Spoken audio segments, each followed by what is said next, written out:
हाँ जी विद्यार्थियों, नमस्कार, स्वागत, अभिनंदन आप सभी का online YouTube channel study bye Arun पर। प्रिय विद्यार्थियों, सभी बीए प्रथम वर्ष के नन्हे मुन्ने विद्यार्थी इस वीडियो क्लास को देख रहे हैं।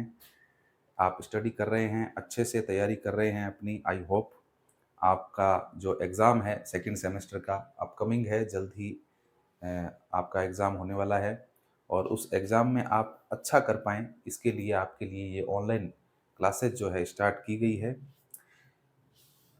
हम जो है डिस्कस कर रहे हैं इन ऑनलाइन क्लास के अंतर्गत आपका बीए प्रथम वर्ष का दूसरा सेमेस्टर इतिहास विषय का अपन अध्ययन कर रहे हैं।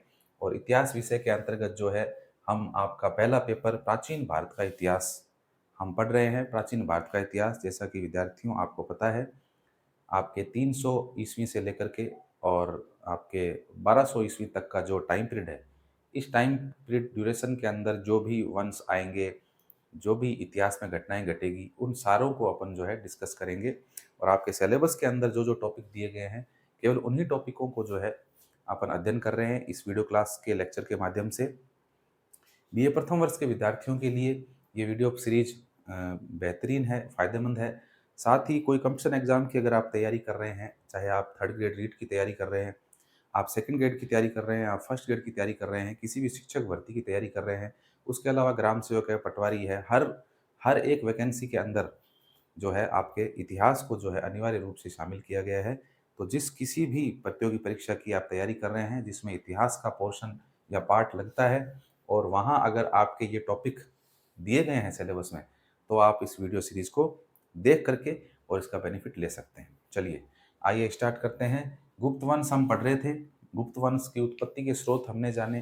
गुप्त वंश का जो अलग-अलग सिद्धांत थे कि एक्चुअल में वो जो है उन उनकी जानकारी हमें किन स्रोतों से प्राप्त होती है, उसके बारे में जाना। उनकी उत्पत्ति के बारे में, विभिन्न जातियों से अंतर्गत उनका जो सिद्धांत थे, उनके बारे में अपन ने जाना।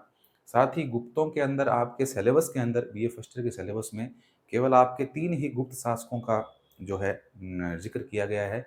जिसमें पहले हैं आपके चंद्रगुप्त प्रथम, जिनका अध्ययन अपन कर चुके हैं। दूसरे आपके समुद्रगुप्त और तीसरे आपके चंद्रगुप्त द्वितीय, जिनको विक्रमादित्य के नाम से संबोधित करते हैं। तो अपन ने चंद्रगुप्त प्रथम के बारे में पिछले वीडियो क्लास में जान लिया था। साथ ही समुद्रगुप्त के बारे में भी बहुत सी बातें अपन ने जान ली थी।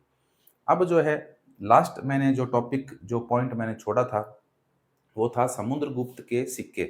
समुद्रगुप्त के द्वारा जारी किए गए जो सिक्के हैं, उनके बारे में अपन बात कर लेते हैं। उससे पहले एक पॉइंट रह गया और वो था कि समुद्रगुप्त के बारे में कुछ महत्वपूर्ण जानकारियाँ हैं, उसको भी अपने को जान लेना ज़रूरी है। समुद्रगुप्त के विषय में एक एरन अभिलेख है, जो भानुगुप्त का है। भानुगुप्त जो कि एक गुप्त शासक हैं, उनका एक एरन अभिलेख है। उस अभिलेख में भी समुद्रगुप्त के बारे में कुछ बातें कही गई है। तो वो भी आप जो है अपने नोट्स के अंदर इस चीज़ को भी शामिल कर लें, लिख लें। लिखेंगे तो ज़्यादा बेनिफिट होगा। 100 जकत एक लिखत, 100 बार बोलना और 1 बार लिखना बराबर होता है। इसलिए मेरे साथ नोट्स भी जो है बनाते रहिए। और आप बना भी रहे हो, मुझे पता है। प्यारे विद्यार्थी, मेरे रेगुलर विद्यार्थी, ऑफलाइन स्टूडेंट मेरे कॉलेज के, सभी पूरी तल्लीनता से, पूरे मन से, मनोयोग से जो है इन क्लासों को देख रहे हैं, ऐसी मेरी आशा है। आइए शुरू करते हैं। और सबसे पहले जो अपन बात कर रहे हैं, समुद्रगुप्त की बात कर रहे हैं विद्यार्थियों। गुप्त शासक समुद्रगुप्त। समुद्रगुप्त के समय काल की मैंने बताई थी आपको। समुद्रगुप्त का जो समय काल है वो था आपके लगभग 335 से और 375 ईस्वी। ये जो है समुद्रगुप्त के का टाइम पीरियड है। इस टाइम पीरियड में समुद्रगुप्त ने शासन किया था। अब देखिए, समुद्रगुप्त का एक अभिलेख मिला है, एरन अभिलेख, जिससे समुद्रगुप्त के बारे में जानकारी प्राप्त होती है। तो आप हेडिंग लगा के लिखेंगे एरन अभिलेख। एरन अभिलेख, क्योंकि ये अपने को इसके बारे में जानना इसलिए ज़रूरी है क्योंकि इस अभिलेख से समुद्रगुप्त के बारे में विशेष जानकारी मिलती है। इसलिए अपने को एरन अभिलेख को जानना ज़रूरी है। देखिए, एरन अभिलेख जो है किसका है? भानुगुप्त का है। भानुगुप्त, भानुगुप्त जो कि गुप्त शासक है विद्यार्थियों, गुप्त शासक है भानुगुप्त। इनका ये अभिलेख है, एरन अभिलेख। एरन जो स्थान है कहाँ है, देखिए कहाँ लगा हुआ है ये अभिलेख। एरन, एरन जो है वो आपके सागर जिले में पड़ता है, सागर जिला। और सागर जिला कहाँ है? मध्य प्रदेश के अंदर है। एमपी, मध्य प्रदेश के अंदर जो है सागर जिला है। वहाँ पर ये एरण का अभिलेख प्राप्त हुआ है और इस एरण अभिलेख से जो है हमें समुद्रगुप्त की जानकारी मिलती है। समुद्रगुप्त के बारे में 2-3 बातें मिलती है इस अभिलेख से, वो इम्पोर्टेंट है इसलिए मैं आपको लिखवा रहा हूँ। तो देखिए सबसे पहला तो इस एरण अभिलेख में ऐसा कहा गया है कि भी समुद्रगुप्त को महादानी बताया गया है। बहुत बड़ा दानी बताया गया है। इतिहास में कहते हैं कि भारत के इतिहास में बहुत से ऐसे राजा हुए हैं जो महादानी हुए हैं, दानशील हुए हैं, अपने दान वीरता के कारण जो है वो प्रसिद्ध हैं। जिसमें आपके राघव है, उसके अलावा पृथु पृथु नामक राजा है, उसके अलावा आपके हर्षवर्धन की बात कर लें उत्तर भारत के अंदर जो वर्धन वंश के शासक हैं हर्षवर्धन, वो भी महादानी हुए हैं। वो तो इतने दानी हुए हैं कि उन्होंने अपने कपड़े तक जो है उतार के और दान में दे दिए थे, है ना? आगे अपन चर्चा करेंगे, हर्षवर्धन के बारे में पढ़ेंगे अपन, पूरी स्टोरी है उनकी, जानेंगे उसके बारे में। तो महादानी शासक हुए हैं भारत के इतिहास के अंदर। उन सभी शासकों से ज़्यादा दानी बताया गया है किसको? आपके समुद्रगुप्त को बताया है किसमें? एरण अभिलेख में। तो लिखेंगे आप कि भारत इतिहास में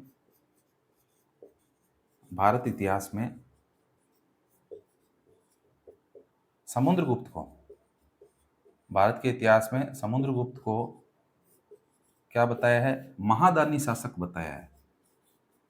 महादानी शासक बताया है। तो ये एक इंपॉर्टेंट बात है कि भाई इसको महादानी बताया है, महादानी शासक बताया है। साथ साथ में लिखते रहें बच्चों, लिखेंगे तो आपको अच्छे से याद होगा और आप आगे भी इन चीज़ों को पढ़ पाएंगे। पहली बात तो ये है। दूसरी, इस एरण अभिलेख से हमें समुद्रगुप्त की पत्नी के बारे में जानकारी मिलती है। इसकी पत्नी जो है उसका नाम था दत्त देवी। दत्त देवी पत्नी का नाम था। तो समुद्रगुप्त की पत्नी का भी नाम मिलता है इसमें। समुद्रगुप्त की पत्नी दत्त देवी, दत्त देवी का नाम मिलता है। दत्त देवी का नाम मिलता है। तो ये एक इंपॉर्टेंट बात अपने सामने आई है इस एरण अभिलेख से कि समुद्रगुप्त की पत्नी जो है दत्त देवी, इसका नाम भी जो है हमें इस एरण अभिलेख से प्राप्त होता है। उसके अलावा विद्यार्थियों बात करें एरण अभिलेख से, एरण अभिलेख में ऐसा कहा गया है कि समुद्रगुप्त जब प्रसन्न होता था समुद्रगुप्त तो कुबेर के समान उसे बताया गया है। कुबेर जो कि धन का देवता है, तो यानी कि धन देता है। कुबेर की जब हम पूजा करते हैं तो धन की वृद्धि होती है, ऐसा कहते हैं लोग। तो कहा गया है कि समुद्रगुप्त जब खुश होता था, जब प्रसन्न होता था, तो कुबेर के समान बताया है उसको। और जब वो रुष्ट होता था, जब वो नाराज हो जाया करता था किसी बात से, तो उसको जो है क्या बताया गया है? उसे यमराज बताया गया है। यमराज के समान, यमराज यानी कि जो मृत्यु लोक लेकर के जाता है इंसान के मरने के बाद, तो वो वाला यमराज, मतलब इतना खतरनाक बताया है समुद्रगुप्त को कि जब समुद्रगुप्त को गुस्सा आता था तो वो यमराज बन जाता था, और जब समुद्रगुप्त प्रसन्न होता था तो कुबेर की तरह जो है धन की वर्षा किया करता था, धन लुटाया करता था। ठीक है? तो ये बात भी जो है हमें किससे पता चलती है? एरण अभिलेख से ही मालूम चलती है। तो लिखेंगे आप कि समुद्रगुप्त के प्रसन्न होने पर राजा है, अभी प्रसन्न हो जाए, मान लीजिए कोई नृत्य वगैरह उसके सामने किया या किसी कला का प्रदर्शन किया है, तो राजा खुश हो गया, बहुत खुश हो गया। और हमने देखा है टीवी सीरियल वगैरह में, जितने भी अपने सीरियल वगैरह चलते हैं, फिल्में चलती है राजा महाराजाओं की, उसमें राजा ऐसे गले में से ऐसे जो माला होती है सोने की, उसको उतार के ऐसे फेंकता है, ये लो खुश रहो, है ना? तो इसी तरह से समुद्रगुप्त भी क्या होता था, जब खुश होता था, प्रसन्न होता था, प्रसन्न होने पर किसके समान? कुबेर के समान। कुबेर जो कि धन के देवता हैं, भाई ध्यान रखना, कुबेर धन के देवता हैं। प्रसन्न होने पर कुबेर, व रुष्ट होने पर या नाराज होने पर किसके समान बताया है? नाराज होने पर यमराज के समान बताया है। नाराज होने पर यमराज के समान बताया है। यमराज के समान बताया है। ठीक है विद्यार्थियों, ये लो। चलिए, तो ये बातें एरण अभिलेख से संबंधित थी जो अपने को जाननी जरूरी थी, समुद्रगुप्त से संबंधित थी। अब अपन बात करते हैं फटाफट समुद्रगुप्त के सिक्कों की बात करते हैं। मैं पीछे हो जाता हूँ, आपने नहीं लिखा है तो लिख लीजिए और स्क्रीनशॉट ले लीजिए ताकि बाद में जो है आप लिख सकें इसको, एक बार आप समझ लें पहले। हाँ, अब अपन बात करते हैं समुद्रगुप्त के सिक्कों की, कि समुद्रगुप्त ने जो है सिक्के अपने जारी किए थे। इसको मिटा देते हैं। हाँ, समुद्रगुप्त के द्वारा जो सोने के सिक्के जारी किए गए विद्यार्थियों, उन सोने के सिक्कों की बात कर लेते हैं। उन सिक्कों के ऊपर समुद्रगुप्त स्वयं भी जो है विराजमान है। समुद्रगुप्त के चित्र उन सिक्कों के ऊपर दिखाई देते हैं। साथ में उसकी पत्नी दत्त देवी का भी चित्र दिखता है। कभी उसको हवन करते हुए दिखाया गया है, कभी उसको जो है शिकार करते हुए दिखाया गया है, कभी वीणा बजाते हुए दिखाया गया है। इस तरह से समुद्रगुप्त के सिक्के हैं, उन सिक्कों के ऊपर समुद्रगुप्त को जो है दर्शाया गया है। साथ में उसकी उपाधियाँ भी जो है, उसने जो जो उपाधियाँ धारण करी है, वो उपाधियाँ भी अंकित की हुई है। ठीक है? तो सिक्कों से भी हमें क्या है, इतिहास के बारे में जानकारी मिलती है, तत्कालीन राजा के बारे में जानकारी मिलती है, राजा के द्वारा जो जो कार्य किए गए, है ना, अश्वमेध यज्ञ किया था समुद्रगुप्त ने, तो उस अश्वमेध यज्ञ की भी जानकारी जो है हमें सिक्कों से प्राप्त होती है। साथ में राजा के द्वारा जो उपाधियां धारण की जाती थी, उनकी भी जानकारी हमें जो है सिक्कों से मिलती है। ठीक है? तो अब अपन जो नेक्स्ट हेडिंग है अपनी, वो है समुद्रगुप्त के सिक्के। समुद्रगुप्त के सिक्के। समुद्रगुप्त के सिक्कों की बात कर लेते हैं विद्यार्थियों। लगभग 6 प्रकार के सिक्के हैं जिनको समुद्रगुप्त ने जारी किया था। एक एक की अपन बात करते हैं, अच्छे समझेंगे अपन उसको। देखिए, सबसे पहला जो समुद्रगुप्त का सिक्का है विद्यार्थियों, उस सिक्के का नाम है गरुड़ प्रकार का सिक्का। गरुड़ प्रकार, गरुड़ समझ रहे हो आप? गरुड़ यानी कि पक्षी है गरुड़ एक। हम्म। तो गरुड़ प्रकार का सिक्का आपको पता होना चाहिए। मैंने आपको पिछली वीडियो में बताया था कि जो गुप्त शासक हैं वो विष्णु के उपासक थे, और विष्णु जो है वो कहीं ना कहीं गरुड़ से संबंधित है। और दूसरी तरफ मैंने ये भी बताया था आपको कि समुद्रगुप्त जो है उसने अपने राज चिन्ह के रूप में गरुड़ को धारण किया था। गुप्तों का जो राज चिन्ह था, जैसे हमारा जो है भारत का राष्ट्रीय जो चिन्ह है, वो विद्यार्थियों अशोक स्तंभ है ना। हमारे नोटों के ऊपर, संविधान में, हर जगह पे लगभग जो है जो राष्ट्रीय प्रतीक के रूप में जो दिखाई देता है वो हमारा अशोक स्तंभ है, सारनाथ से लिया हुआ अशोक का, है ना। उसी तरह से जो है गुप्तों का भी जो एक तरह से कह सकते हो राष्ट्रीय चिन्ह जो था, राज चिन्ह जो था, वो गरुड़ था। ठीक है? तो गरुड़ प्रकार के सिक्के जो हैं विद्यार्थियों, गरुड़ प्रकार का सिक्का, इस सिक्के की बात कर लेते हैं कि इस सिक्के के ऊपर आपको देखिए इस तरह से मान लीजिए सिक्का है, और सिक्के के अग्र भाग के ऊपर गरुड़ का चित्र बना हुआ है। ठीक है? सिक्के के अग्र भाग के ऊपर विद्यार्थियों क्या बना हुआ है? गरुड़ का चित्र जो है बना हुआ है। ये गरुड़ है, ये गरुड़ प्रकार का सिक्का है। अग्र भाग पर गरुड़ बना हुआ है। ये कौन सा भाग है इसका? सिक्के का अग्र भाग है, यानी सिक्के का आगे वाला हिस्सा है। और अगर पृष्ठ भाग की बात करें विद्यार्थियों, सिक्के के पृष्ठ भाग की, यानी कि सिक्के का पीछे वाला हिस्सा, उस पीछे वाले हिस्से के ऊपर एक तरफ तो जो है सिंहासनारूढ़, सिंहासन पर आरूढ़, यानी कि ये सिंहासन मान लीजिए बना हुआ है, और इस सिंहासन के ऊपर एक तरफ तो जो है आपके कौन बैठा है? समुद्रगुप्त बैठा है, और एक तरफ जो है विद्यार्थियों वो आपके दत्त देवी बैठी है। ठीक है? तो इस तरह से जो है समुद्रगुप्त और दत्त देवी का चित्रण जो है वो मिलता है विद्यार्थियों सिक्के के ऊपर। सिंहासनारूढ़ समुद्रगुप्त व दत्त देवी जो है विद्यार्थियों वो क्या है? सिंहासन आरूढ़ है, यानी सिंहासन पर बैठे हैं, सिंहासन पर बैठे हैं। ठीक है? तो इस तरह से सिक्के के अगले भाग पर गरुड़ बना हुआ है, और पिछले भाग के ऊपर जो है विद्यार्थियों समुद्रगुप्त अपनी पत्नी दत्त देवी के साथ में बैठा है। और इस सिक्के पे जो उपाधि मिलती है विद्यार्थियों, वो उपाधि मिलती है अपने को पराक्रमांक। पराक्रमांक नामक जो उपाधि है वो समुद्रगुप्त ने धारण की थी, और उस उपाधि का जो वर्णन है वो इस सिक्के के ऊपर किया गया है। सिक्के के ऊपर इस उपाधि को लिखा गया है। ठीक है? तो इस तरह से गरुड़ प्रकार का सिक्का है, पहला सिक्का है अपना। अब चलते हैं आगे। लिख लिया आपने? चित्र बना लें, चित्र बनाने से ज़्यादा याद रहता है, इसलिए हमें चित्र बनाने चाहिए, जितने ज़्यादा हो सके चित्र आपको बनाने चाहिए। मैं चित्र थोड़े कम बना रहा हूँ इन क्लासों में, क्योंकि चित्र बनाता हूँ तो थोड़ा सा समय लग जाता है, तो क्लास लंबी हो जाती है, फिर आप सोचते हो सर क्लास इतनी लंबी क्लास कैसे देखें, इसलिए मैं थोड़ा चित्र कम बना रहा हूँ। चलिए, बना लिया? स्क्रीनशॉट ले लिया? ठीक है। अब चलते हैं अपन इसके दूसरे प्रकार के सिक्के की तरफ। पहला सिक्का हमने पढ़ लिया है विद्यार्थियों, गरुड़ प्रकार का सिक्का है। गरुड़ जो कि गुप्तों का राज चिन्ह था। अब दूसरे प्रकार के सिक्के की बात करते हैं विद्यार्थियों, और दूसरे प्रकार का जो सिक्का है इसका वो है विद्यार्थियों अश्वमेध प्रकार का। अश्वमेध प्रकार, अश्वमेध प्रकार के सिक्के की बात करें विद्यार्थियों, तो जैसा कि समुद्रगुप्त ने जो है अपने साम्राज्य के विस्तार के लिए अश्वमेध यज्ञ किया था। हमें पता होना चाहिए कि अश्वमेध यज्ञ एक ऐसा यज्ञ है जिसके अंतर्गत जो है राजा क्या करता है, अपने साम्राज्य के विस्तार करने के लिए इस यज्ञ को करता है। राजा रानी यज्ञ हवन स्थल पर बैठ जाते हैं, यज्ञ करते हैं और एक घोड़ा जो है वो छोड़ दिया जाता है और वो घोड़ा जहाँ-जहाँ जाता है, जिस राज्य में जाता है, राजा के राज्य के अलावा दूसरे राज्य में जाता है, अगर उस राज्य के राजा ने उस घोड़े को पकड़ लिया, तो यज्ञ करने वाले राजा के साथ में उस राजा को युद्ध करना पड़ता है और युद्ध करने के पश्चात में जो है, ये परिणाम निकलता है कि भई वो क्षेत्र किसका होगा। और अगर मान लीजिए, अगर दूसरे राज्य के राजा ने उस घोड़े को नहीं रोका, तो फिर जो राजा यज्ञ कर रहा है, उसका वो क्षेत्र हो जाएगा।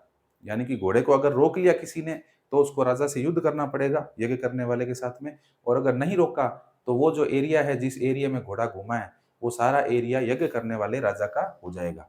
तो इसलिए अश्वमेध यज्ञ जो होता है, वो साम्राज्य विस्तार के लिए यज्ञ होता है। साम्राज्य को बढ़ाने के लिए जो यज्ञ करते हैं, उसे विद्यार्थियों अश्वमेध यज्ञ कहा जाता है। ठीक है? चलिए, तो इस जो सिक्का है विद्यार्थियों, जो समुद्रगुप्त का अश्वमेध प्रकार का, इस सिक्के के में मुख्य रूप से जो है हवन करते हुए दिखाया गया है। एक तरफ जो है वो समुद्रगुप्त बैठा है, ठीक है? एक तरफ तो समुद्रगुप्त बैठा है और एक तरफ उसकी पत्नी जो है विद्यार्थियों, दत्त देवी जो है वो बैठी है, ठीक है? और इस तरह से दोनों लोग जो हैं वो हवन कर रहे हैं। तो ये अश्वमेध प्रकार का सिक्का है इस तरह से। और इस सिक्के के ऊपर जो उपाधि का वर्णन है विद्यार्थियों, वो उपाधि है अश्वमेध अश्वमेध पराक्रमांक। ठीक है, ये उपाधि है विद्यार्थियों जो कि सिक्के के ऊपर जो है लिखी हुई है, जिसका नाम है अश्वमेध पराक्रमांक। ठीक है, ये दूसरी श्रेणी का सिक्का हो गया समुद्रगुप्त का। अब चलते हैं आगे, तीसरे प्रकार के सिक्के के बारे में पढ़ते हैं अपन। हाँ, तीसरे प्रकार के सिक्के के बारे में पढ़ रहे हैं विद्यार्थियों। और तीसरे प्रकार का सिक्का जो है वो है धनुर्धारी। धनुर्धारी धनुर्धारी प्रकार का सिक्का। देखिए विद्यार्थियों, नाम से मालूम चल रहा है धनुर्धारी, यानी धनुष को धारण कर रखा है जिसने। तो इस सिक्के के ऊपर जो है समुद्रगुप्त को दिखाया गया है, इस तरह से सिक्का है। और यहाँ पर जो है इस तरह विद्यार्थियों, ये इस तरह से जो है प्रत्यंचा को खींच रखा है, धनुष की प्रत्यंचा, यानी कि इसको खींच रखा है प्रत्यंचा को, इस तरह से तीर लगा हुआ है। और यहाँ पर जो है समुद्रगुप्त ने विद्यार्थियों इसे पकड़ रखा है। ये लीजिए समुद्रगुप्त, ठीक है। ये इस तरह से धनुधारी प्रकार का सिक्का है। धनुष को धारण कर रखा है, धनुष को पकड़ रखा है समुद्रगुप्त ने, और धनुष को जो है चला रहा है, ठीक है। तो ये धनुधारी प्रकार का सिक्का है। इस सिक्के के ऊपर विद्यार्थियों जो इसकी उपाधि है, अगर इस सिक्के के ऊपर अपन उपाधि की बात करें, तो उपाधि जो है विद्यार्थियों वो है अप्रतिरथ। अप्रतिरथ की उपाधि जो है इस सिक्के के ऊपर लिखी हुई है। अप्रतिरथ का मतलब क्या होता है? अप्रतिरथ का मतलब है यानी कि ऐसा व्यक्ति जिसके रथ को कोई रोक ना सके। अप्रतिरथ का आशय क्या है? ऐसा शासक जिसके रथ को कोई रोक ना सके। लिख लें आप इसको लिख लें, साथ साथ में जो इंपॉर्टेंट बातें हैं वो मैं लिखवा रहा हूँ। ऐसा शासक जिसके रथ को कोई रोक ना सके, या उसके रथ को रोकने का किसी में साहस ना हो, किसी की हिम्मत नहीं हो कि उसके रथ को रोक ले, ये उपाधि कहलाती है अप्रतिरथ। तो ऐसी उपाधि किसने धारण की है? महान समुद्रगुप्त ने जो है अप्रतिरथ की उपाधि धारण की है, ठीक है। ये तीसरे प्रकार का सिक्का हो गया। अब चलते हैं विद्यार्थियों चौथे प्रकार के सिक्के की तरफ। हाँ, अब बात करते हैं चौथे प्रकार का सिक्के की। चौथी प्रकार का जो सिक्का है विद्यार्थियों वो है परशु प्रकार का सिक्का। परशु प्रकार का सिक्का। देखिए, नाम से मालूम चल रहा है परशु। परशु क्या होता है? परशु एक हथियार है एक तरह का, जिसको हाथ में लेकर के फेंक करके चलाया जाता है। परशु किस तरह का होता है बताऊं क्या? ये देखिए इस तरह से जो है, हाँ, इस तरह का हथियार होता है विद्यार्थियों। ये ऐसा हथियार होता है, इसको बोलते हैं परशु। ये है हथियार, ठीक है ना। इस तरह का हथियार होता है, कुल्हाड़ी टाइप में दिख रहा है। हम अगर हमारे देसी अगर बात करें, पेड़ काटने वाली जो कुल्हाड़ी होती है, वैसा दिख रहा है, लेकिन थोड़ा सा अलग है। यहाँ पर ये थोड़ी सी गोलाई दी हुई है इसके अंदर। तो ये वाला जो हथियार है विद्यार्थियों, इसको बोलते हैं परशु। ठीक है, परशु। तो परशु प्रकार का सिक्का जो है, जैसा कि नाम से मालूम चल रहा है, परशु यानी कि इस सिक्के के अंदर जो है समुद्रगुप्त को परशु धारण किए हुए दिखाया गया, परशु हाथ में ले रखा है। ये इस तरह से सिक्का है और ये हमारे समुद्रगुप्त भाई साहब, ये ऐसे, और ये जो हाथ में है विद्यार्थियों, इस तरह से जो है परशु धारण कर रखा है। ये मान लो आप, ये इस तरह से परशु ले रखा है हाथ के अंदर। ठीक है, और उपाधि जो ली हुई है, इस सिक्के के ऊपर उपाधि लिखी हुई है विद्यार्थियों, उसका नाम है कृतांत परशु। कृतांत परशु, ये लो, ये उपाधि इन्होंने धारण कर रखी है। इस सिक्के के ऊपर उपाधि का वर्णन या लिखा गया है कृतांत परशु। ठीक है, तो ये हमारा चौथे प्रकार का सिक्का हो गया जिसका नाम है कृतांत परशु। अब आगे चलते हैं विद्यार्थियों, और इनके पांचवें सिक्के की अपन बात कर लेते हैं। पांचवें प्रकार का सिक्का, और पांचवें प्रकार के सिक्के का नाम है व्याघ्र हनन। व्याघ्र हनन, जैसा कि नाम से मालूम चल रहा है, व्याघ्र हनन यानी व्याघ्र को मार दिया। व्याघ्र का क्या कर दिया? चीते का हनन, यानी उसे मार दिया गया। तो ये व्याघ्र हनन प्रकार का सिक्का है विद्यार्थियों। और व्याघ्र हनन प्रकार का जो सिक्का है, उसमें देखिए इस तरह से एक तरफ जो है ये व्याघ्र बनाया गया है, ये व्याघ्र है मान लीजिए। ठीक है, ये व्याघ्र शेर, ये व्याघ्र बना हुआ है एक तरफ। और व्याघ्र हनन, हनन का मतलब है मारना। और इस तरफ जो है हमारे भाई साहब समुद्रगुप्त खड़े हैं, और इस तरह से जो है इन्होंने धारण कर रखा है क्या? आपके धनुष। ये देखिए इस तरह से धनुष धारण कर रखा है, और धनुष के माध्यम से जो है ये इस व्याघ्र को मार रहे हैं, इसकी हत्या कर रहे हैं। इसीलिए इस सिक्के का नाम क्या है? व्याघ्र हनन प्रकार का सिक्का है। और इस सिक्के पर जो उपाधि लिखी हुई है विद्यार्थियों इनकी, वो लिखी हुई है व्याघ्र हंता। व्याघ्र हंता, हंता मतलब मारने वाला, शिकारी। शिकारी को कह सकते हो आप हंता, या मारने वाला जिसको कह सकते हो हंता आप। ठीक है, तो ये व्याघ्र हंता की जो है उपाधि धारण कर रखी है इस सिक्के में, जिसका नाम है व्याघ्र हनन प्रकार का सिक्का। ठीक है, 5 प्रकार के सिक्के हो गए हैं। और अब अपने को एक अंतिम इनका सिक्का जो है उसके बारे में जानना है विद्यार्थियों। छठी प्रकार का सिक्का, सोने के सिक्के इनके द्वारा जारी किए गए थे। 6 प्रकार के सोने के सिक्के थे, 5 अपन पढ़ चुके हैं। अब अपन बात करते हैं इनके छठे सिक्के की। छठा जो सिक्का है विद्यार्थियों, इस सिक्के के अंदर समुद्रगुप्त को वीणा बजाते हुए दिखाया गया है, संगीतकार। क्या बात है, राजा है, इतना शक्तिशाली राजा है, ताकतवर राजा है, इतना बलशाली शासक है, लेकिन साथ में संगीत का भी जानकार है। बहुत अच्छी बात है। तो इस सिक्के का नाम है विद्यार्थियों वीणा वादिन। वीणा वादिन प्रकार का सिक्का, वीणा वादिन प्रकार का सिक्का है। समुद्रगुप्त को जो है वो वीणा बजाते हुए दिखाया गया है। ठीक है, तो इस सिक्के में देखो इस तरह से ये हमारे समुद्रगुप्त जी बैठे हैं, ये इस तरह से जो है बैठे हैं विद्यार्थियों। और यहाँ पे जो है इन्होंने ये ऐसे वीणा जो है हाथ में ले रखी है। वीणा ऐसी होती है क्या? ये इस तरह की, ये इस तरह से जो है वीणा हाथ में ले रखी है, और वीणा को जो है विद्यार्थियों बजा रहे हैं। ये लो मुकुट पहना देते हैं। ये वीणा वादिन प्रकार का सिक्का है विद्यार्थियों, जिसमें समुद्रगुप्त जो है उनको वीणा बजाते हुए दिखाया गया है। इसका मतलब समुद्रगुप्त जो है वो संगीतकार थे, संगीत के भी शौकीन थे। और इस सिक्के के ऊपर जो उपाधियां लिखी हुई है विद्यार्थियों, अगर उपाधि की बात करें तो इसके ऊपर उपाधि लिखी हुई है वीणा वादिन। वीणा वादिन की जो उपाधि है विद्यार्थियों, वो इस सिक्के के ऊपर लिखी हुई है। ठीक है, तो ये विद्यार्थियों हमने समुद्रगुप्त के सिक्कों के बारे में अध्ययन किया। और अब जो है समुद्रगुप्त के बारे में लगभग चीजें अपन पढ़ चुके हैं सभी। समुद्रगुप्त के विजय अभियानों के बारे में हमने जान लिया, समुद्रगुप्त के सिक्कों के बारे में जान लिया, उसकी जानकारी हमें कहाँ से मिलती है वो सारा जान लिया। तो समुद्रगुप्त का चैप्टर लगभग पूरा हो चुका है। अब अपन इससे आगे चलते हैं और समुद्रगुप्त के पुत्र चंद्रगुप्त द्वितीय की बात करते हैं, जो कि एक महत्वपूर्ण शासक है गुप्त वंश के। और आपके सेमेस्टर सेकंड के अंदर जो सिलेबस है उसमें मुख्य रूप से 3 ही शासकों का जिक्र है, चंद्रगुप्त प्रथम, समुद्रगुप्त और चंद्रगुप्त द्वितीय। तो अब जो है आपका ये लास्ट शासक है जिसको अपन पढ़ने जा रहे हैं, इसका नाम है चंद्रगुप्त द्वितीय या विक्रमादित्य। ठीक है, लीजिए आपने बना लिए हैं, नहीं बनाए हैं तो बना लीजिए, मैं साइड में हो जाता हूँ। हाँ, चलो मिटा देते हैं इसको। अब अपन बात कर रहे हैं विद्यार्थियों कि समुद्रगुप्त के पश्चात शासक कौन बना। तो मैं आपको बता दूं, इतिहास के अंदर ऐसा माना जाता है कि समुद्रगुप्त जो है विद्यार्थियों, समुद्रगुप्त का टाइम पीरियड हमने जाना था। समुद्रगुप्त का जो टाइम पीरियड है विद्यार्थियों, वो 335 से और 375 ईस्वी माना गया। और 375 ईस्वी में जो है समुद्रगुप्त के पश्चात जो शासक बना विद्यार्थियों, वो कहते हैं रामगुप्त बना था। थोड़ा समझना इस बात को।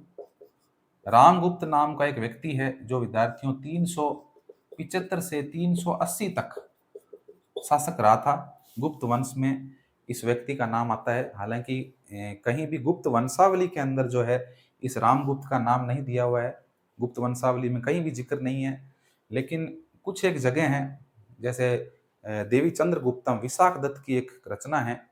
एक साहित्यकार है विशाख दत्त, लिख लेते हैं इसको, नोट लगा के लिख लो आप इसको।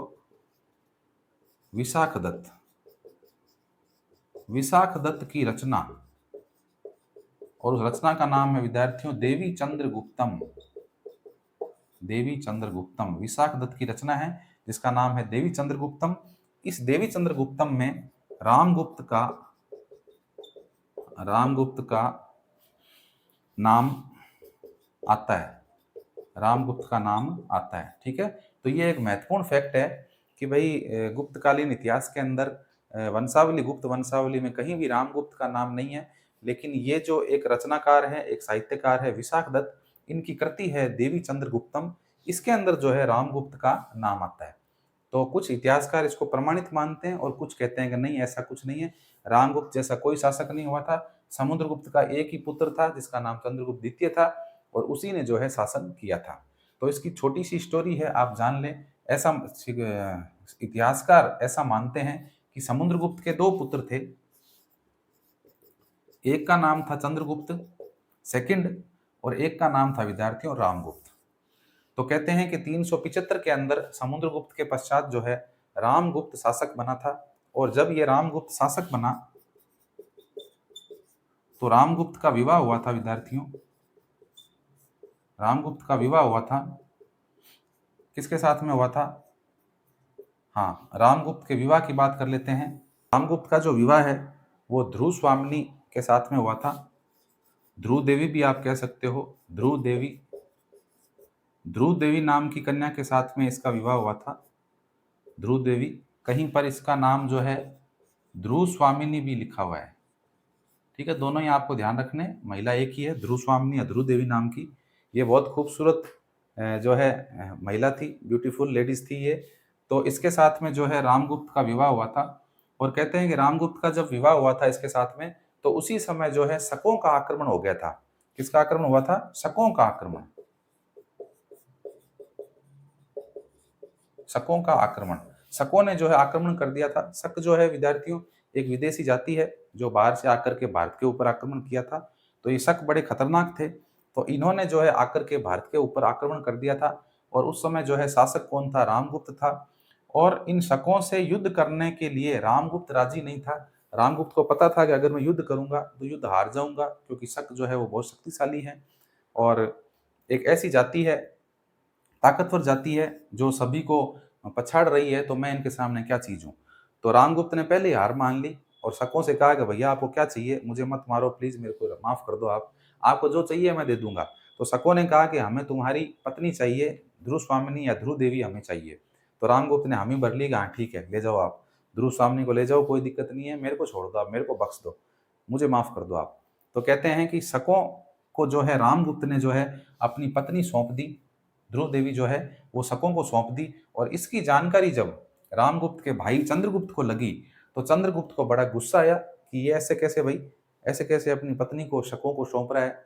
युद्ध कर, अगर युद्ध क्षेत्र में लड़ेगा, वीर गति को प्राप्त होगा तो पूरी दुनिया याद करेगी तेरे को, लेकिन तू तो पहले ही जो है हार मान ली, तूने बिना युद्ध किए ही जो है शकों के सामने हार स्वीकार कर ली, तो ये अच्छी बात नहीं है। तो इसको बड़ा गुस्सा आया, चंद्रगुप्त को बड़ा गुस्सा आया और इसने जाकर रामगुप्त की हत्या कर दी। रामगुप्त को जो है विद्यार्थियों इसने मार डाला और शकों के साथ में युद्ध किया। किसने? चंद्रगुप्त सेकंड ने शकों के साथ में युद्ध किया। और युद्ध करने के बाद में एक उपाधि धारण की जिसे कहते हैं सकारी। चंद्रगुप्त ने उपाधि धारण की थी, किसकी उपाधि? सकारी की उपाधि। शकों का अरि, शकारी का मतलब क्या होता है? देखो, शक प्लस अरि, अरि का मतलब क्या होता है विद्यार्थियों? अरि का मतलब होता है दुश्मन। किसका दुश्मन? शकों का दुश्मन। शकों को पराजित कर दिया, उन्हें हरा दिया, उन्हें धूल चटा दी, उन्हें नानी याद दिला दी। इसीलिए जो है किसे कहते हैं? शकारी। चंद्रगुप्त सेकंड को जो है वो शकारी कहते हैं, क्योंकि शकारी की उपाधि धारण की थी इन्होंने, शकों को पराजित कर दिया था और भारत से खदेड़ दिया था इनको। ठीक है, तो शकारी की उपाधि धारण की, और ये उपाधि धारण करने के बाद में विवाह किया किसके साथ में? ध्रुव स्वामिनी या ध्रुव देवी के साथ में जो है इन्होंने विवाह किया। किसने? चंद्रगुप्त सेकंड ने। तो इस तरह से जो है चंद्रगुप्त सेकंड जो है वो शासक बनते हैं। कब बनते हैं चंद्रगुप्त सेकंड? 380 के अंदर जो है विद्यार्थियों चंद्रगुप्त जो है शासक बनते हैं, और भारत पर जो है एक शक्तिशाली शासक गुप्त वंश का हमें दिखाई देता है, जिसका नाम है चंद्रगुप्त सेकंड। ठीक है, तो अब अपन जो है चंद्रगुप्त सेकंड के बारे में अध्ययन करेंगे। हाँ जी विद्यार्थियों, अब जो है अपन अगले गुप्त शासक चंद्रगुप्त द्वितीय के बारे में बात कर रहे हैं। तो आप हेडिंग डाल लेंगे चंद्रगुप्त सेकंड। अगले हमारे जो शासक है गुप्त वंश के, वो हैं चंद्रगुप्त द्वितीय।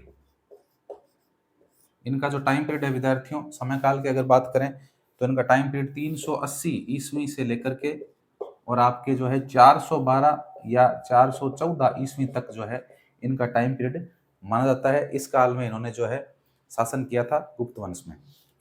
इनके कुछ उपनाम हैं जिनकी अपन बात कर लेते हैं। उपनामों की बात कर रहे हैं अपन। हाँ, चंद्रगुप्त सेकंड के उपनामों की बात कर रहे हैं। उपनाम है इनके देवराज, इनको देवराज कहा जाता था, इनको देवश्री कहा जाता था। देवराज, देवश्री इनके उपनाम माने जाते हैं विद्यार्थियों। यही इनके अगर उपाधियों की बात करें अपन, तो इन्होंने कई सारी उपाधियां धारण की थी। जैसा कि हम पढ़ चुके हैं, गुप्त शासकों के द्वारा उपाधियां धारण की जाती थी। अगर हमने गुप्त वंश के शासक श्रीगुप्त के बारे में पढ़ा, हमने घटोत्कच के बारे में पढ़ा, तो उन्होंने महाराज की उपाधि धारण की थी। उसके बाद में चंद्रगुप्त प्रथम के बारे में जब अपन ने पढ़ा था, तो चंद्रगुप्त प्रथम ऐसे शासक थे जिन्होंने महाराजाधिराज की उपाधि धारण की थी। उसके बाद अपन ने समुद्रगुप्त पढ़ा, समुद्रगुप्त ने भी 4-5 उपाधि धारण की थी, जिसमें परंपरा क्रमांक है, व्याघ्र पराक्रमांक है, सर्वराज्योच्छेता है, धरणीबंध है, ये सारी उपाधियां धारण करते थे ये लोग। और ये उपाधियां कब धारण करते थे? जब कोई विशेष अवसर होता था, या कोई विशेष आयोजन होता था, या फिर कोई विशेष उपलब्धि हासिल करते थे, जब ये कोई विजय प्राप्त करते थे, उस समय इस प्रकार की उपाधियां ये धारण किया करते थे। तो चंद्रगुप्त द्वितीय की जो उपाधियां हैं विद्यार्थियों, उनकी अपन बात करते हैं। इनकी उपाधियों में मुख्य रूप से अगर बात करें विद्यार्थियों, तो विक्रमादित्य है, विक्रमादित्य, इनकी उपाधि विक्रमादित्य है। विक्रमांक है, विक्रमांक है विद्यार्थियों इनकी उपाधि। श्री विक्रम, श्री विक्रम नाम से इनकी उपाधि है, श्री विक्रम सिंह। उसके अलावा इनकी नरेंद्र चंद्र नाम से भी एक उपाधि है, नरेंद्र चंद्र। ठीक है, उसके अलावा विद्यार्थियों इनकी एक उपाधि है परम भट्टारक, परम भट्टारक नाम से विद्यार्थियों इनकी एक उपाधि है। उसके अलावा इनकी एक उपाधि है परम भागवत, परम भागवत। ठीक है, परम भागवत उपाधि भी है विद्यार्थियों। परम भागवत उपाधि इसलिए है कि भागवत यानी कि वैष्णव धर्म से संबंधित थे। मैं आपको बार बार बता रहा हूँ कि जो गुप्तकालीन शासक है या गुप्त वंश है, वो वैष्णव धर्म से संबंधित था, इसलिए जो है इन्होंने उपाधि भी धारण की है, वो क्या है? परम भागवत की उपाधि है। ठीक है, तो ये इनकी कुछ उपाधियां हैं जिनके बारे में अपने को पता होना चाहिए। अब जो है चंद्रगुप्त द्वितीय के इतिहास की अगर अपन बात करें, तो चंद्रगुप्त द्वितीय के विवाह की अपन बात कर लेते हैं कि इनके जो विवाह है विद्यार्थियों, वो किसके साथ हुआ। विवाह के बारे में अगर बात करें विद्यार्थियों, तो मैंने आपको इनका पहला विवाह बताया था। पहला विवाह जो है विद्यार्थियों, वो ध्रुव स्वामिनी नामक राजकुमारी के साथ बताया था मैंने आपको। ध्रुव स्वामिनी, ध्रुव स्वामिनी नामक महिला के साथ में विद्यार्थियों इनका विवाह हुआ था। और ध्रुव स्वामिनी, जो कि मैं स्टोरी आपको बता चुका हूँ, है ना, बार बार रिपीट नहीं करेंगे उन चीज़ों को, रामगुप्त की पत्नी थी। और रामगुप्त की हत्या करके जो है चंद्रगुप्त द्वितीय ने ध्रुव स्वामिनी से विवाह किया था। और इस ध्रुव स्वामिनी और चंद्रगुप्त से जो विद्यार्थियों पुत्र जो प्राप्त हुआ, जो पुत्र पैदा हुआ इनके, उसका नाम क्या था? अगला गुप्त शासक, जिसका नाम था कुमारगुप्त, कुमारगुप्त। ये बात आपको पता होनी चाहिए विशेष रूप से। दूसरा जो है विद्यार्थियों, इन्होंने वैवाहिक संबंध स्थापित किया था। वो नागवंश की राजकुमारी थी, एक नागवंश की राजकुमारी, जिसका नाम था कुबेर नागा। कुबेर नागा, नागवंश की राजकुमारी जिसका नाम था कुबेर नागा, और इस कुबेर नागा से इन्होंने विवाह किया था। कुबेर नागा जो कि नागवंश की राजकुमारी थी, लिख लेंगे आप इसको, नागवंश, नागवंश की राजकुमारी, नागवंश की राजकुमारी थे विद्यार्थियों। नागवंश की अगर बात करें तो मथुरा और आई छत्रपुर वाला जो क्षेत्र है, मथुरा उत्तर प्रदेश में स्थित है, वो जो एरिया है उसे नागवंश का एरिया क्षेत्र माना जाता है। और उसी नागवंश की कन्या कुबेर नागा के साथ में इन्होंने विवाह किया था। और इस कुबेर नागा और चंद्रगुप्त से जो पुत्री का जन्म हुआ था उसी का नाम था विद्यार्थियों प्रभावती गुप्त। जो इनसे पुत्री हुई चंद्रगुप्त से और कुबेर नागा से, उसका नाम था प्रभावती गुप्त, प्रभावती गुप्त। ठीक है, तो एक पुत्र और एक पुत्री, दो इनकी पत्नियां हैं जिनसे इन्हें एक पुत्र और एक पुत्री प्राप्त हुई है। ठीक है, ध्यान रहेगा आपको, ध्रुव स्वामिनी, ध्रुव देवी जिनसे इनको पुत्र प्राप्त हुआ जिसका नाम है कुमार गुप्त, जो आगे गुप्त वंश का शासक बनेगा। और दूसरी इनकी पत्नी कुबेर नागा जो कि नागवंश से संबंधित है, और इनसे इनको पुत्री जो प्राप्त हुई वो प्रभावती गुप्त प्राप्त हुई है। और प्रभावती गुप्त जो है, जिसका पूना ताम्रपत्र मिला है, इसमें जो है इस प्रभावती गुप्त ने गुप्तों को जो है धर्ण गोत्र का ब्राह्मण बताया है, ये वही प्रभावती गुप्त है। ठीक है, तो ये इनके विवाह की बात हो गई। अब विद्यार्थियों, इनकी जो पुत्री है प्रभावती गुप्त, इसका भी इन्होंने विवाह किया था। और विवाह करने का एक कारण था, कारण ये था कि भारत के अंदर शकों के आक्रमण होने स्टार्ट हो गए थे। मैंने आपको बताया कि रामगुप्त के समय में शकों ने आक्रमण किया था।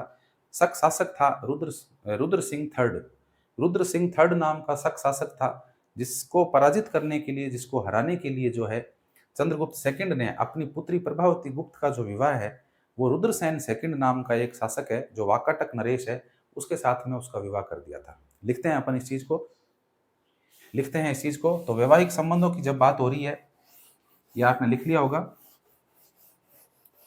जब चंद्रगुप्त द्वितीय के वैवाहिक संबंधों की बात हो रही है विद्यार्थियों, तो इसने खुद ने जो है दो विवाह किए, दो कन्याओं से। और एक कुबेर नागा जो महिला है उससे चंद्रगुप्त ने विवाह किया, उससे पुत्री उत्पन्न हुई जिसका नाम था प्रभावती गुप्त। और इस प्रभावती गुप्त का जो है विद्यार्थियों विवाह किया था चंद्रगुप्त ने, प्रभावती गुप्त का विवाह, प्रभावती गुप्त का जो विवाह है विद्यार्थियों, वो चंद्रगुप्त ने किसके साथ में किया था विवाह? वाकाटक नरेश, वाकाटक नरेश रुद्रसेन, रुद्रसेन, कंफ्यूज मत होना, वाकाटक नरेश रुद्रसेन सेकंड, ये वाकाटक नरेश है। वाकाटक कहाँ है? वाकाटक आपके महाराष्ट्र के का जो इलाका है विद्यार्थियों, उसको वाकाटक बोलते हैं। तो यहाँ पर इस जगह ये वाला जो इलाका है ना, ये वाकाटक है, वाकाटक, वाकाटक नरेश महाराष्ट्र का इलाका है। यहाँ पर एक शासक शासन कर रहा था जिसका नाम था रुद्रसेन सेकंड। ठीक है, रुद्रसेन द्वितीय नाम का शासक था। इससे इसने जो है अपनी पुत्री प्रभावती गुप्त का विवाह किया था, से किया, ताकि, क्यों किया?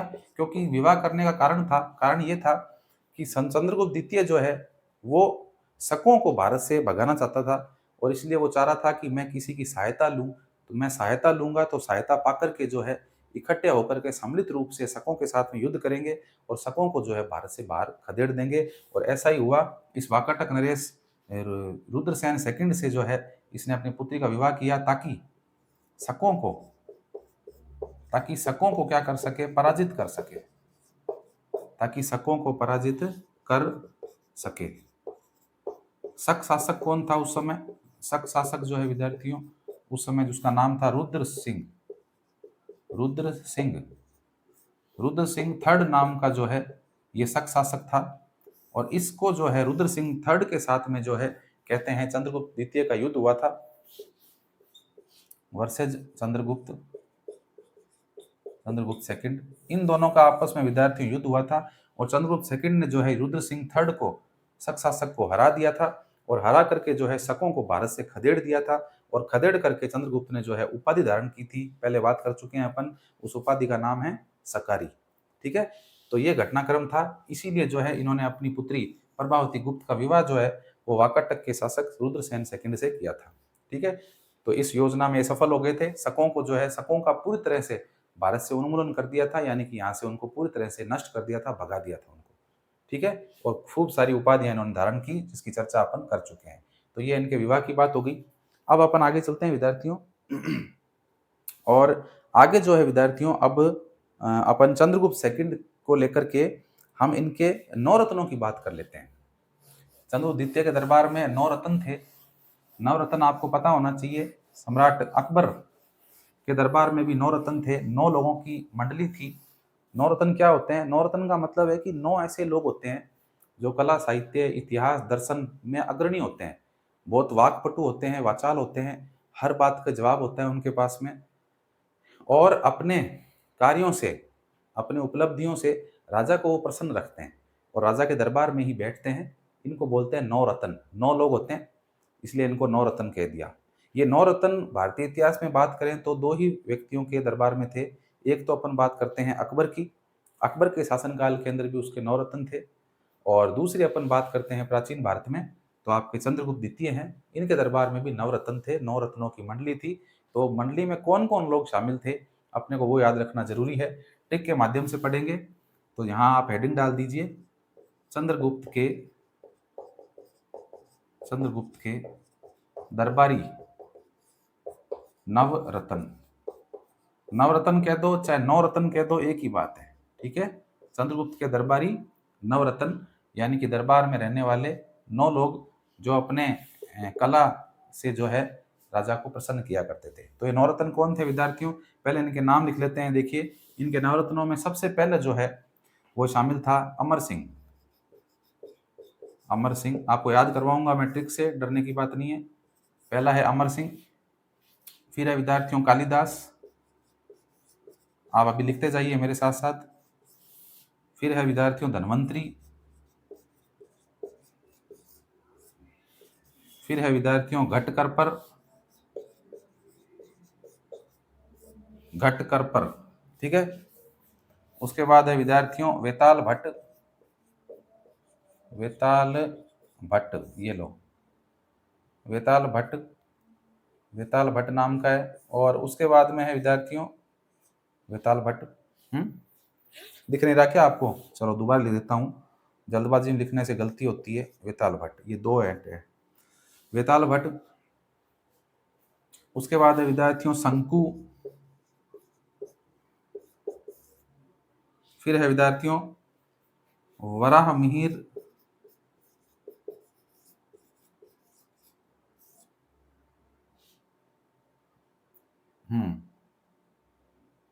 और उसके बाद है विद्यार्थियों छपणक। छपणक, देखो नाम भी कैसे कैसे आ रहे हैं, ठीक है ना। छपणक। और फिर 9वां है आपके वर रुचि। वर रुचि, वर रुचि रह गया। ये लो, 9 हो गए हैं आपके। तो ये 9 जो हैं दरबारी विद्वान थे, किसके दरबार में? चंद्रगुप्त द्वितीय के दरबार में थे विद्यार्थियों। इसमें अमर सिंह है, कालिदास है, धन्वंतरी है, घटकरपर है, वेताल भट्ट है, शंकु है, वरामीर है, छपणक है और वर रुचि है। अब इनको याद कैसे करें? देखो, याद रखने के लिए एक ट्रिक आप ध्यान रखना। इन 9 लोगों को याद रखने की एक ट्रिक है, और वो ट्रिक ये है कि 5-7 बार बोलोगे आप इनको तो याद हो जाएंगे। देखिए, अमर काला धन घटे। अमर काला धन घटे। काला धन क्या होता है? घटता है। काला धन तो भैया घटेगा। अगर आप सफेद धन यानी मेहनत से कमाओगे, जो इनकम आपकी होगी वो आपके पास सुरक्षित रहेगी। लेकिन जो काला धन है, जो बेईमानी से कमाया हुआ होगा, वो तो हमेशा घटता रहेगा और एक दिन खत्म हो जाएगा, ठीक है। तो ऐसे याद रखना, अमर काला धन घटे। अमर काला धन घटे। अमर काला धन घटे, ठीक है। अमर काला धन घटे, बेशक बार बार छापा मारो। बेशक बेशक बार बार छापा मारो। छापा मारो कि भैया कितनी बारी छापा मार लो, है ना। भाई, काले धन को पकड़ने के लिए क्या करना पड़ता है? पुलिस को छापा मारना पड़ता है ना। तो अमर काला धन घटे, बेशक बार बार छापा मारो। कितनी बारी छापा मार लो, धन जो है वो रहेगा नहीं, काला धन है वो घट जाएगा, खत्म हो जाएगा एक दिन। पानी का पैसा पानी में चला जाएगा। तो अमर काला धन घटे, अमर से अमर सिंह हो गया, काला से कालिदास हो गया, धन से धनवंतरी हो गया, घटे से घटकरपर हो गया, बेशक में वे से हो गया वेताल भट्ट, शक से हो गया शंकु, वार से वरामीर हो गया, वार से जो है आपके एक वरामीर हो गया, एक वररुचि हो गया, और छप से हो गया छपणक, ठीक है। तो इस तरह से जो है ये आपको याद करने हैं, ये ट्रिक है। बार बार बोलेंगे, 5-7 बार बोलेंगे, याद हो जाएगी। अमर काला धन घटे, बेशक बार बार छापा मारो। अमर काला धन घटे, बेशक बार बार छापा मारो। बोलो, आप साथ में बोलो। हाँ, शर्माओ मत, बोलो, कोई दिक्कत नहीं है।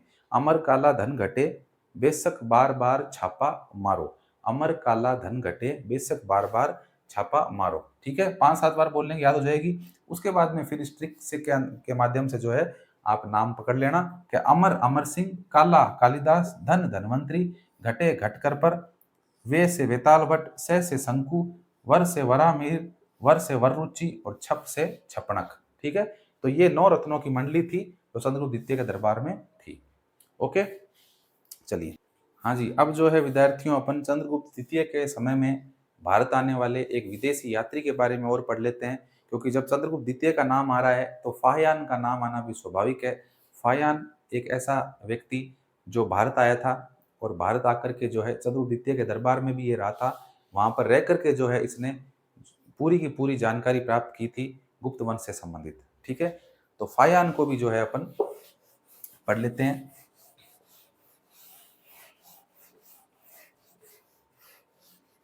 हाँ, चंद्रगुप्त द्वितीय के समय में आने वाला यात्री, इसका नाम है विद्यार्थियों फाहियान। फाहियान का जो आने का जो समय है विद्यार्थियों, कि फाहियान भारत कब आया था, तो लगभग जो है ये आपके 399 ईस्वी में जो है विद्यार्थियों ये भारत आया था। और लगभग 314 ईस्वी तक, सॉरी 414 ईस्वी तक जो है ये भारत में रहा था। ये इसका टाइम पीरियड है। इस टाइम में ये भारत में रहा था और भारत में रह करके इसने अध्ययन किया था, बहुत सी चीजें जानी इसने। और अपना इसका जो ग्रंथ है फाहियान का, फाहियान का ग्रंथ है विद्यार्थियों जिसका नाम है फो को की, ये ग्रंथ है। और इस ग्रंथ के माध्यम से जो है हमें गुप्त वंश के बारे में, गुप्त काल के बारे में जानकारी मिलती है। हालांकि चंद्रगुप्त द्वितीय के बारे में कोई जानकारी नहीं मिलती है। इस ग्रंथ की महत्वपूर्ण विशेषता है कि चंद्रगुप्त द्वितीय के बारे में कोई जानकारी नहीं है, लेकिन हाँ गुप्तकालीन प्रशासन के बारे में, गुप्तकालीन शासन के बारे में, अर्थव्यवस्था के बारे में, समाज के बारे में, ये सारी जानकारियां जो है ये ग्रंथ हमें फोको की प्रदान करता है। किसका लिखा हुआ है? फाहियान का लिखा हुआ है। कब आया था? 399 से 414 ईस्वी में आया था। चंद्रगुप्त द्वितीय के समय में जो है ये भारत आया था। अब इसने जो है कुछ बातें कही है यहाँ रह करके, यहाँ रहा ये, और अपने इस ग्रंथ के अंदर इसने जो है भारत के बारे में कुछ बातें कही है। इसने कहा कि मध्य देश पाटलिपुत्र, पाटलिपुत्र में गुप्तों की राजधानी बताइए विद्यार्थियों। गुप्तों की राजधानी जो है पाटलिपुत्र को बताइए, इसने मध्य देश को बताई है। दूसरी अपन बात करें तो इसने कहा कि जो उस समय भारत के लोग थे वो लहसुन नहीं खाया करते थे। लहसुन है, मांस वगैरह है, मदिरा है, इसका उपयोग नहीं करते थे। इसने कहा कि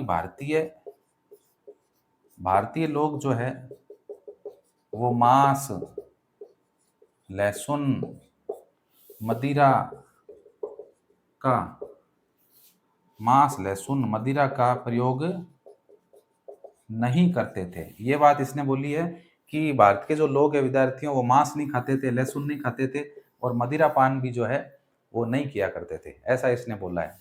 ठीक है, ये बात इसने बोली है। उसके अलावा विद्यार्थियों इसने जो है ये कहा है कि चोरी नहीं हुआ करती थी। ये भी कही है इसने, चोरी नहीं होती थी। चोरी नहीं होती थी उस समय, मतलब लोग वगैरह जो है पूरी एकदम आर्थिक स्थिति अच्छी थी लोगों की, तो चोर उचक्के नहीं हुआ करते, चोरी नहीं करते, क्योंकि कमी थी नहीं किसी के पास।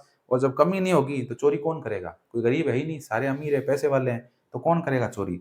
तो चोरी नहीं होती थी। और इसके अलावा लोग अपने घरों के बाहर, लोग लोग घरों के ताले नहीं लगाते थे, ताले नहीं लगाते थे। ये एक इंपॉर्टेंट बात बोली है विद्यार्थियों इसने। ये प्रश्न भी आया हुआ है, ये प्रश्न, ये वाला जो प्रश्न है विद्यार्थियों, ये वाला जो लाइन है, ये प्रश्न आया हुआ है आरटेट, राजस्थान में टेट आयोजित हुई थी पहली बार 2011 के अंदर। उसमें ये प्रश्न आया हुआ है कि लोग अपने घरों के बाहर ताले नहीं लगाते थे, ऐसा किस शासक के लिए कहा है फाहियान ने? तो किसके लिए कहा है? चंद्रगुप्त द्वितीय, विक्रमादित्य के लिए कहा है कि इतना डर था लोगों के अंदर, राजा का इतना डर था, शासन व्यवस्था इतनी मजबूत थी, इतना तंत्र मजबूत था कि लोग डरा करते थे, भयभीत थे, और चोरी नहीं करते थे, और इसलिए लोग अपने घरों के बाहर ताले भी नहीं लगाते थे। कहीं बाजार जाया करते थे, शॉपिंग जाते थे, तो ऐसे ही खुला छोड़ के चले जाया करते थे, ताला लगाने की ज़रूरत नहीं पड़ती थी, क्योंकि चोरी तो कोई करने वाला था ही नहीं, तो ताला लगाने की ज़रूरत क्या है, ठीक है? तो ये इसने बोला है कि लोग घरों के ताले नहीं लगाते थे, चोरी नहीं होती थी, ठीक है? उसके अलावा इसने कहा है कि अपराध होने पर अपराध होने पर विद्यार्थियों अपराध होने पर फांसी नहीं देते थे, फांसी नहीं, अपराध होने पर फांसी की सजा नहीं दी जाती थी, यानी कि मृत्युदंड जो है वो नहीं दिया जाता था, अपराध होने पर क्षमा कर दिया जाता था या फिर और तरह के दंड दिए जाते थे, लेकिन मृत्युदंड जो है वो नहीं दिया जाता था, है ना? फांसी की जगह आप मृत्युदंड कर लो, कि मृत्युदंड नहीं दिया जाता था। उसके अलावा इसने कहा है कि बार-बार अगर कोई अपराध कर रहा है, अगर बार-बार अपराध हो रहा है, बार-बार अपराध बार-बार अपराध होने पर बार-बार अपराध होने पर व्यक्ति का दाहिना हाथ काट लेते थे। ये तो बहुत गलत बात बोली भई। दाहिना हाथ काट लेंगे तो फिर वो बेचारा करेगा क्या? दाहिना हाथ यानी कि ये जीवना हाथ, सीधा वाला हाथ, है ना? इसको ही काट दिया तो फिर क्या कैसे काम करेगा बेचारा कोई व्यक्ति? तो कहते हैं कि भाई ये बात इसने गलत बोली है कि बार-बार अपराध होने पर दाहिना हाथ काटते थे। दाहिना हाथ काट लेते थे, ये लो। ये इसने सज़ा का प्रावधान दिया है कि भई मृत्युदंड तो नहीं देते थे, लेकिन कोई व्यक्ति अगर बार-बार अपराध कर रहा है, उसको क्षमा कर रहे हैं, वो मान नहीं रहा है, तो फिर उसका दाहिना हाथ जो है वो काट लिया करते थे। ये बातें जो है विद्यार्थियों फायान ने बोली है। ठीक है? चलिए, अब जो है इसके अलावा जो है विद्यार्थियों इसने एक बात और बोली है, इसने कहा है कि जो ये मध्य देश है, ये मध्य देश यानी कि पाटलिपुत्र, इसको ब्राह्मणों का देश कहा है। किसका देश कहा है? ये एक और लिख लो आप लाइन कि मध्य देश को ब्राह्मणों का देश कहा है। ठीक है? मध्य देश को क्या कहा है? ब्राह्मणों का देश कहा है। तो विद्यार्थियों चंद्रगुप्त द्वितीय से संबंधित जो महत्वपूर्ण बातें थी, वो अपन ने कर ली है। ठीक है? तो ये आपका गुप्त वंश के शासक थे जिनके बारे में अपन ने पढ़ा है। अब अपन आगे जो है अपना जो वीडियो लेक्चर है उसमें अपन गुप्त वंश से संबंधित जो इनका प्रशासनिक व्यवस्था है, इनका कला विज्ञान है, साहित्य का क्षेत्र है, संस्कृति के क्षेत्र में जो भी इन्होंने उपलब्धियाँ हासिल की है, क्योंकि गुप्त वंश को जो है हम एक स्वर्णिम काल कहते हैं। अगर हम प्राचीन भारत की बात करें तो गुप्त वंश प्राचीन भारत का सबसे स्वर्णिम काल है और चंद्रगुप्त द्वितीय के समय में विशेष रूप से जो है संस्कृति के क्षेत्र में, कला के क्षेत्र में बहुत सारे परिवर्तन हुए थे, बहुत सारे बदलाव हुए थे, खूब सारी उन्नति हुई थी, इसलिए इसको जो है गोल्डन पीरियड कहा जाता है। ठीक है? तो आज के लिए इतना ही, मिलते हैं एक और वीडियो के अंदर। अभी तक चैनल को सब्सक्राइब नहीं किया है तो सब्सक्राइब कर दें, बेल आइकन दबा दें, साथ ही वीडियो अच्छा लगता है तो लाइक करें और दोस्तों के साथ शेयर करना ना भूलें। ओके, मिलते हैं एक और नई वीडियो के साथ, तब तक के लिए नमस्कार।